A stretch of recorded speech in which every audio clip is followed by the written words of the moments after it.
The Star Sport podcast is brought to you by Access Credit Union. Access Credit Union, funding dreams for over 50 years.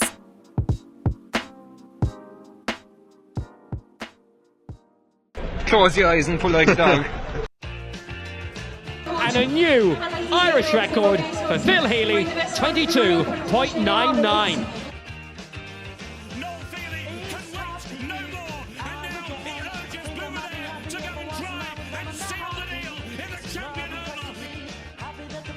Christy Cooney hands over the Sam Maguire Cup to Graham Canty, Cork All-Ireland champions for the 7th time ever. Hello and welcome back to the Star Sport podcast. I'm your host Dylan Mangan and I'm joined today by Star Sport reporter Sean Holland. On today's show we'll be hearing from Shane Buttimer, who is part of the CLONAKILTY Soccer Club team, which held tough against Drinagh Rangers on Sunday to seal their first ever West Cork League Premier Division title. Shane has been chatting to Sean about the win and how much it means to CLONAKILTY, so we'll hear from him later. We'll also be taking a look back at Cork's brilliant win over Donegal in the All-Ireland Senior Football Championship on Sunday. But first, the Star Sport podcast is brought to you in association with our friends at Access Credit Union. Access Credit Union, where your bank really does matter. Choose Credit Union, choose local, choose community.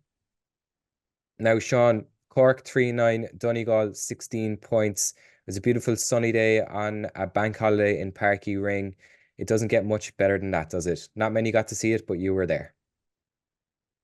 Yeah, it doesn't really. It was fantastic for Cork football and for the Cork football team. You know, they've been through a lot and they've come from pretty much the depths of hell. When you think back a few short months ago when they were heading up to Fermanagh, they were staring Division 3 in the Tailteann Cup square in the face, and now there's a real opportunity of an All-Ireland quarter-final facing this team as they head into the game against Tyrone.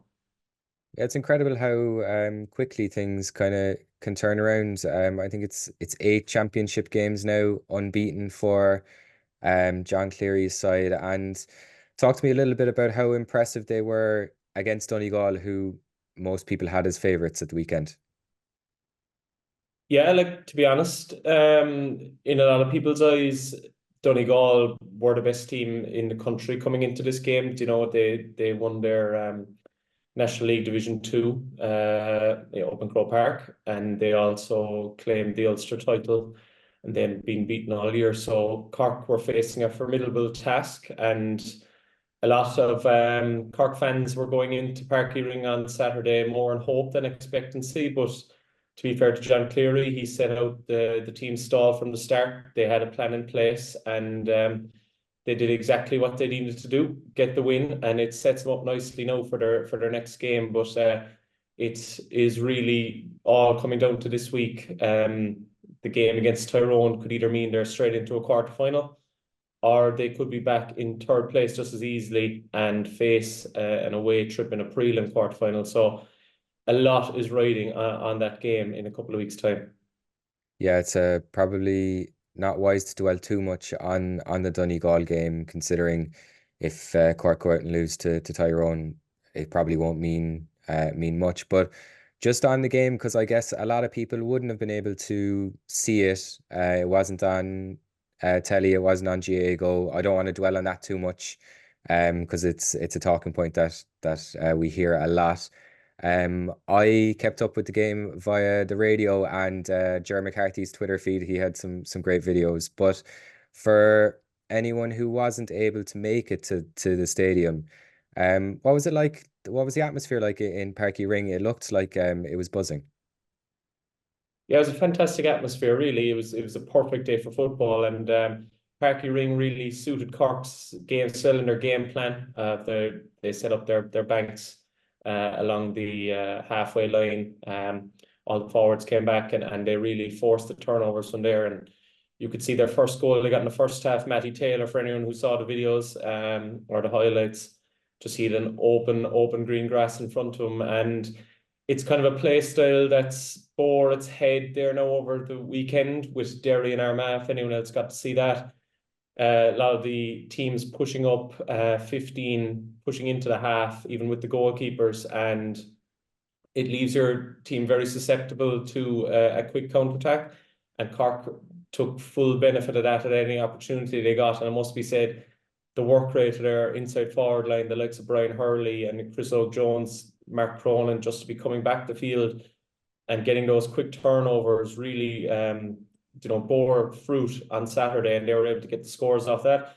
So it'll be interesting to see how Tyrone set up against Cork. I can't see them going all out in terms of leaving nobody in defence, because that's where really Cork can capitalise on teams. They're a very fit side, they're well drilled, and it'll be interesting to see how Tyrone will set up as they face Cork. But it leaves football in a good place, even just something as small as the kids coming onto the pitch afterwards. We all saw the scenes in Páirc Uí Rinn a few weeks ago when the hurlers had the massive crowd come onto the field after they beat Limerick. So it was great for their confidence as well, because obviously they're a team really in transition, in development. But a win like that on Saturday can only be good for Cork football going forward into the future.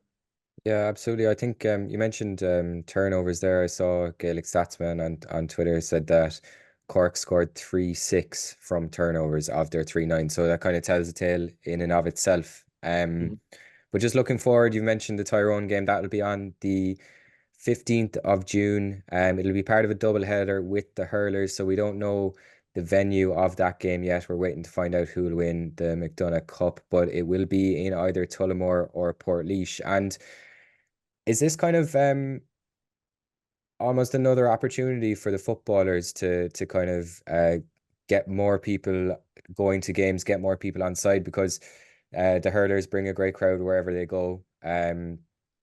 Lots of people will be going to that game, and a good performance against Tyrone would kind of just kind of help continue building that momentum that the footballers have been doing so far this year.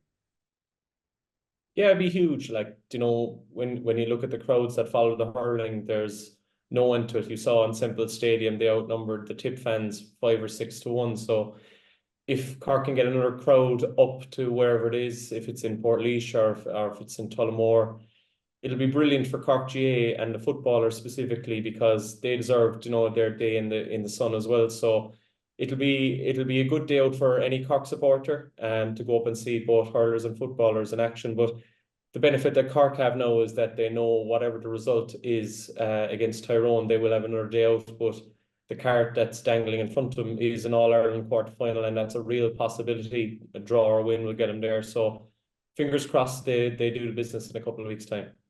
Yeah, absolutely. If you want to read more about Cork's victory over Donegal, this week's Southern Star is the place to go. We have John Hayes' column where he says Cork know another big performance is needed to back up the win against Donegal. So similar to what you're saying there, Sean, the Tyrone game now takes centre stage. There's also a match report from Kieran McCarthy. We have interviews with Brian Hurley and John Cleary as well. So there's plenty there for everyone to dig into this week. We're going to take a very quick break now, but we'll be back to chat all things Clonakilty Soccer Club after they claimed their first West Cork League Premier Division title at the weekend. The Star Sport podcast is brought to you by Access Credit Union. Access Credit Union, funding dreams for over 50 years.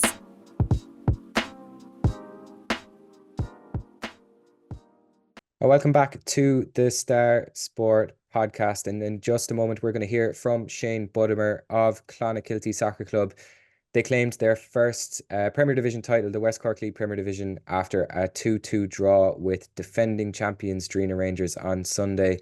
And Sean, you've been talking to Shane about the win, but before we hear from him, just quickly fill us in on how big a deal this is for Clonakilty. But it's huge for Clonakilty and soccer in Clon, really. This is their first league title, as Shane will discuss, and you'll hear. They've had a lot of near misses. They had a lot of near misses as well in the Beamish Cup, and they got over the line in that, and they got over the line as well last weekend on Sunday. But it's terrific for Clonakilty Soccer Club.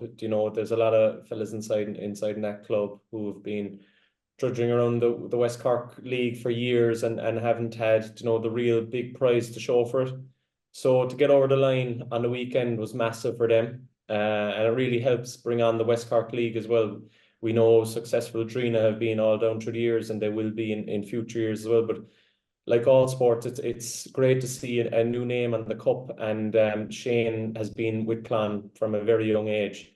And he even spoke about the emotion after the game. There was tears and everything. So it means an awful lot to him. And it's brilliant for Clon soccer and brilliant for the West Cork League as a whole. Right now, I'm delighted to be joined by Shane Buttimer, member of the victorious CLONAKILTY Soccer Club team who won the West Cork Premier Division over the weekend. Shane, how was the form at you? Hi Sean, thanks for having me on.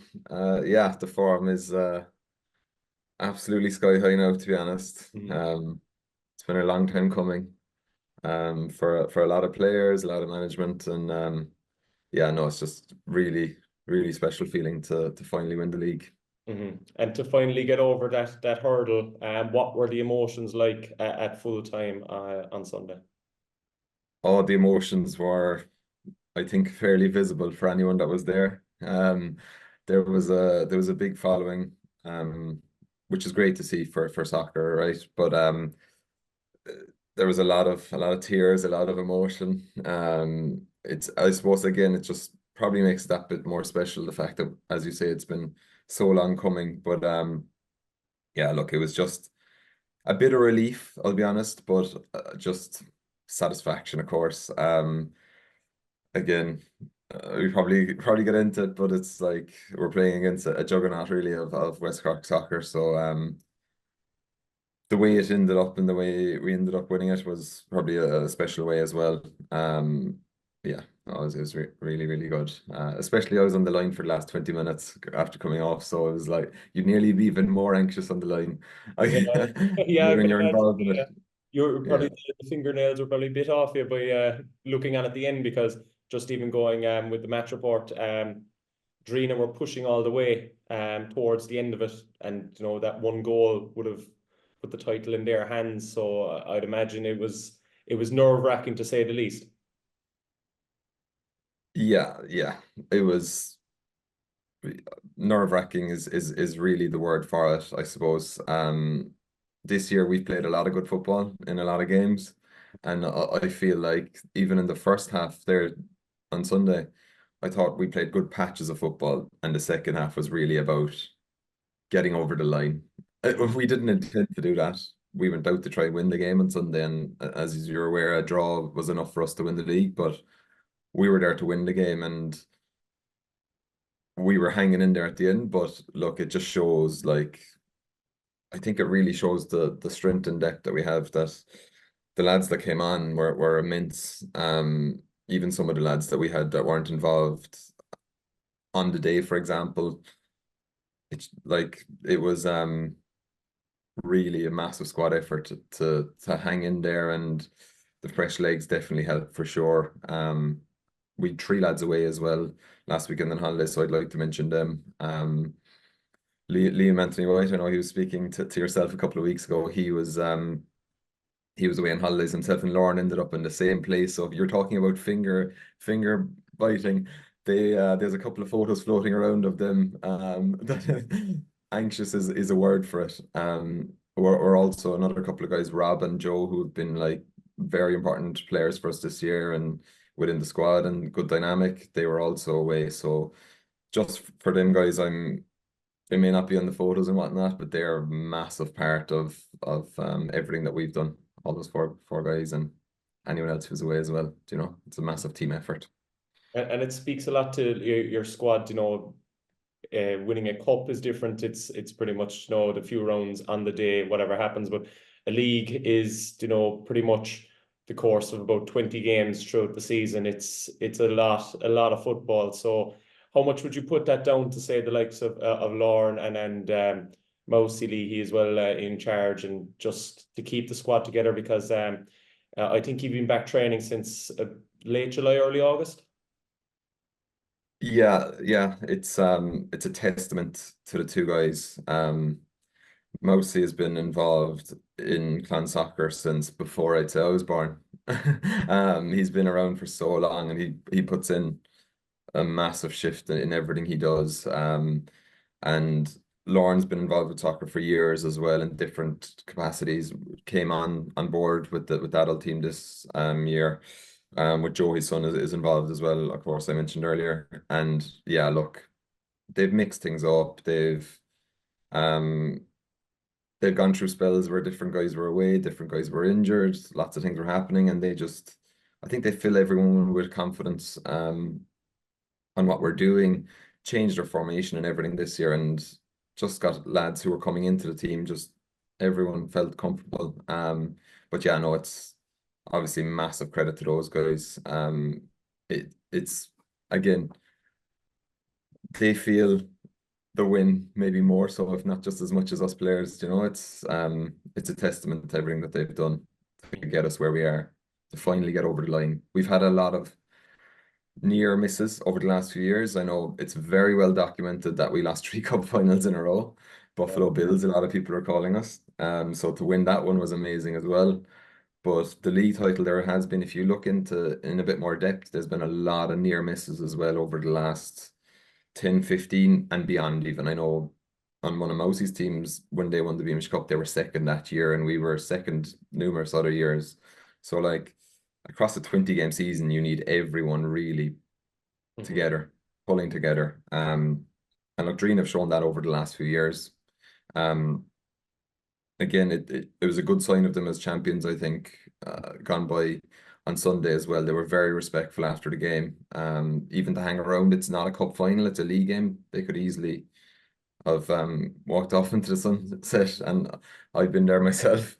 But they were, in fairness, they were very respectful, and I think they probably deep down might know as well that Clan Soccer deserve one eventually as well. So I'd like to mention them.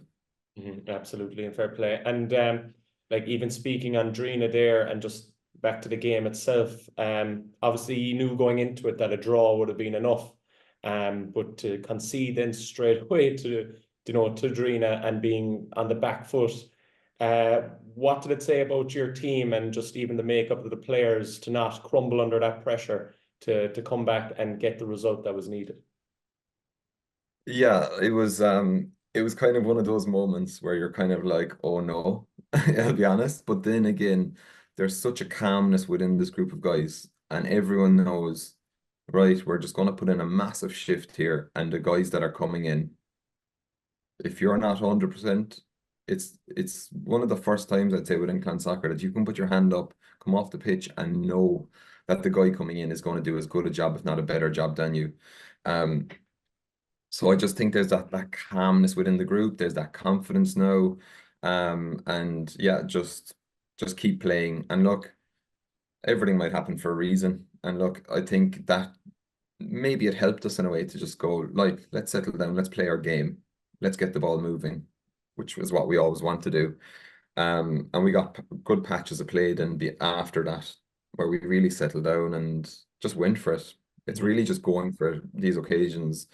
I suppose we've probably learned from the experiences of really freezing, and maybe you could say we froze right at the beginning of the game, but we were able to get the monkey off the back, forget about it, and on we went. And look, again, I think a lot of that as well helps with all the support that we had around us. There was the big support there for us. So it was great to see, really. And even just the support on the sidelines, support within the squad. How much of a difference does it make when you have 20 plus lads out training in the evening that you could nearly even play 11 on 11, every week? How much of a difference does that make, say, to bring on every member of the squad, not just the fellas who will start on a Sunday? Oh yeah, it's the making and breaking of it, I believe. Now you go through spells in a season because, as we mentioned, it's such a long season where you won't have as much numbers, but then you'll still have enough to get a session in. And yeah, look, we've had 11 against 11 games when we had a couple of game week breaks, and I felt like coming in that 11 against 11, I would have been part of the B team because I was just coming back from an injury. Not a B team as such, but it was trying to mix it up and mix and match. But yeah, like it really got us ticking, I think, on those weekends where there is going to be games cancelled, there is going to be games off. And it just gives you that opportunity to kind of put your hand up as well and go, Look how on a game, it's a proper 11 against 11. It was, yeah, I think again, management have to take a lot of credit for getting numbers and keeping guys interested. Some guys may have not got as much game time as they would have liked, but those guys are every bit as important, if not more important than the guys that are playing, if that makes sense. And that's just not just a throwaway line. I truly believe that, and we've been talking about that as a team as well. Very important. Exactly. And even just being part of a team and doing it for so long, what was the key? Was the key winning for you to keep lads interested, or was it the trainings? Because if you're starting late July, early August, and we're into June now, and we even have the Premier Cup final coming up as well, like what is it that keeps lads coming back every Sunday or every day during the week for training, for 10, 11 months?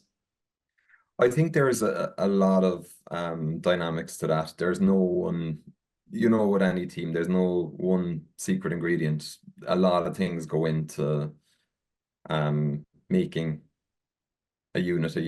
And like, I think we just have a good camaraderie. It's good fun going on to training. Personally, I love it, just meeting up with the guys. Even when you're not training, you might go down and just meet up with lads. And there's guys from the age of 18, a couple of guys in their leaving cert there, Charlie and George, both played last Sunday, believe it or not. I'd say their parents were probably biting their nails on the sideline as well for other reasons. But there's guys like that, to Driscoll, Liam White, myself, who are double their age nearly. But there's obviously different little pockets of groups, but everyone gets on really well. And you just need that, really. And there's been good bit of bonding during the year and enjoyable trainings, I suppose, as well. A lot of things, really. But like, again, I think we mentioned the support. Look, winning games does help, but we're getting a lot of support now as well, and we've always had that, really. But there's people around this year that have been there all through the years.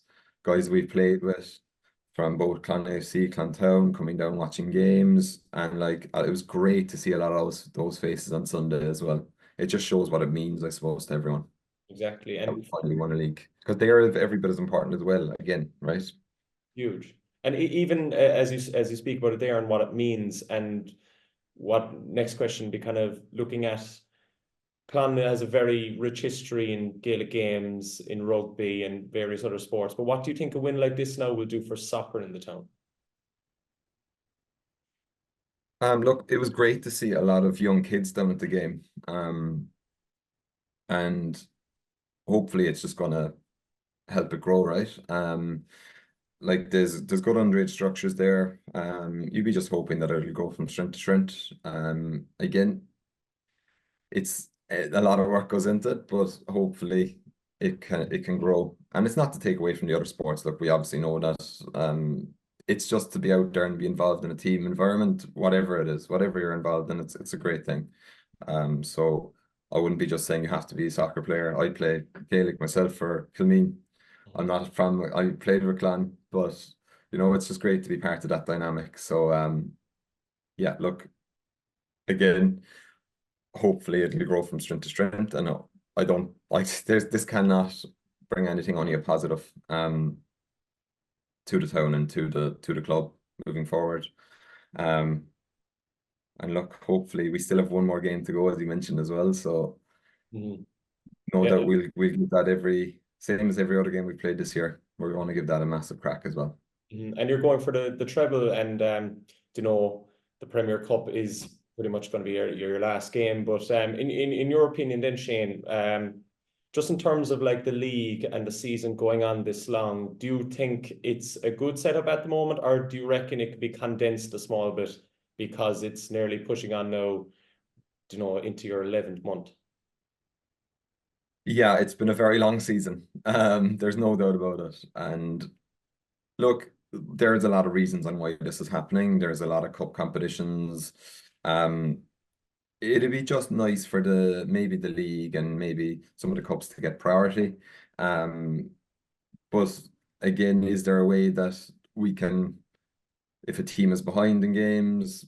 This is, by the way, a lot of teams have found it. We found ourselves in this situation a couple of years ago where we had a couple of games left towards the end of the season. It would be just nice if maybe a team could have catch-up weeks, or if they could double up game weeks, or just so that we could condense it slightly. Look, Drinagh have gone on amazing runs in Munster Junior Cup and whatnot. We've done that as well a couple of years ago, as I mentioned ourselves. So like, it's just, you'd be hoping that it could be condensed in some shape or form, yeah. As you say, there's a lot of guys within this league as well that are playing other sports, and to get their opportunity in both, I think would be important. But yeah, hopefully that's something that could be worked on.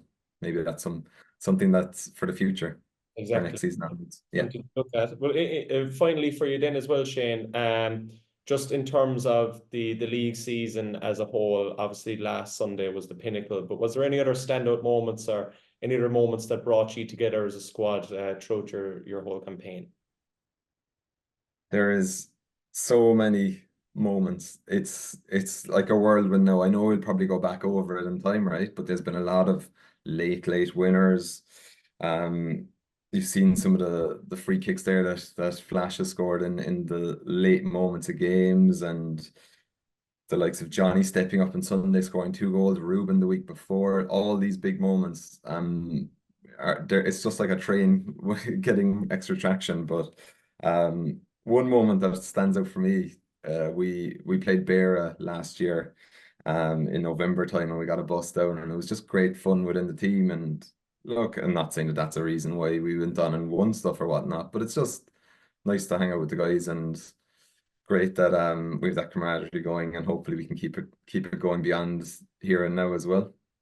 Fantastic. And obviously going to the Premier Cup, there is the chance that you're playing Drinagh again, and this is going to be the last one for me. Do you think this will be a rivalry that'll almost take a life of its own now going into next season, yourselves and Drinagh Rangers? Yeah, look, one thing I'd mention about next Sunday as well, it's probably it's Gareth O'Driscoll Cup, which he was a Clon man. So I know it holds a special place in for Mousey and a lot of people within the club as well. Look, it could be Drinagh, it could be Mizzen. Again, Drinagh are always going to be thereabouts. As I mentioned already, they're a great team. But you've got a lot of other good teams around as well. So I wouldn't say it's just going to be the straight up rivalry. You've got Dunmanway, I think, are only going to come back stronger. Clon was their first season up this year, and they had a great season. Toher were very close in the league. I think we barely got over them in a couple of games, and that was probably the difference between us and them. And there's other teams out there as well that I know, for example, even Beamish Cup semi-final. First time went so close there, and they're coming up and they'll have momentum. So look, of course, there's always going to be that bit of a rivalry between ourselves and Drinagh, but there's a lot of other teams out there as well that will be probably looking at us now after winning our first league and going, we want to give that a go as well, which hopefully it will. The more teams that are competing up there, the better, in my opinion. No, and it's fantastic for West Cork soccer. And look, it was fantastic to see you win the league title for the first time, Beamish Cup as well. And I wish you all the best when you're looking to make it 3 trophies from 3. The Star Sport podcast is brought to you by Access Credit Union. Access Credit Union, funding dreams for over 50 years.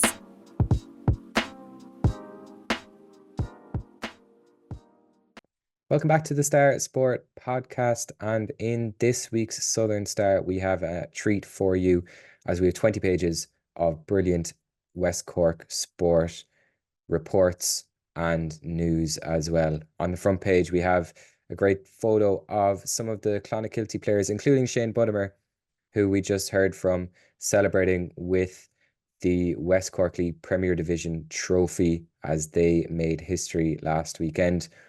There's also a story from sport editor Kieran McCarthy on the news last week that broke that Beara will pull out of the county championship for the 2nd season in a row. So Beara GAA Secretary Joseph Blake is warning that they could face years in limbo without the support of the clubs in the area. So that's a good story on the front page. We also have, as I mentioned, some great reaction to Cork's win over Donegal with the John Hayes column. Kieran McCarthy's match report alongside interviews with Brian Hurley and John Cleary as well. Speaking of Cleary, another Cleary, Emma, is in action this weekend for Cork as they face Laois in the All-Ireland Ladies Football Championship. She has a hectic couple of weeks ahead as she's also studying for some FAE accountancy exams. They're on the horizon, so she will be a busy woman over the next few weeks. It was a great interview with her in this week's Southern Star. We also have the latest from Holly O'Sullivan on the Cork Miners, who are hoping for a major response after their recent defeat to Kerry. They're taking on Mayo in the All-Ireland Minor Football quarter-final. There is loads more in there, including some local GA reports. Muskerry beating Carbery 3-15 to 2-9, alongside a tough match for O'Donovan Rossa, who lost out to Rossas in the confined Junior B Hurling Championship Group 2, but they are still into a quarter-final. You can read a match report in this week's Southern Star. Elsewhere, there's loads in this week as we hear from Phil Healy and Nicola Tuthill, who are both getting ready for the European Athletics Championships. We heard last week that Nicola has a slight chance of making it into the Olympics this year if she can continue her form after beating her personal best last week as well. So there's some great news from the two of them. We also have the latest motorsport as Daniel Cronin picked up 16 points in the Circuit of Munster rally. There's West Cork Soccer as Ger McCarthy reports that the West Cork Academy are getting ready for their Kennedy Cup Challenge, which begins next Monday.